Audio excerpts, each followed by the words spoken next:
How to use Capital One shopping extension to get promo codes. Hey guys, in this video I'll show you how you can do that. So if you're trying to get promo codes using the Capital One extension, first thing you have to do is head over to your web browser, click on the search bar and simply search for Capital One extension. Hit enter.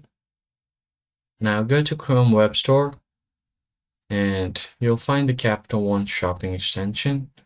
So if it says the item is not available, it might be because it's not available on your region.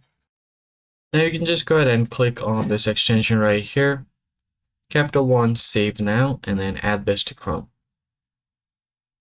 Click on Add Extension. And once the extension starts downloading, it should redirect you to Capital One Shopping.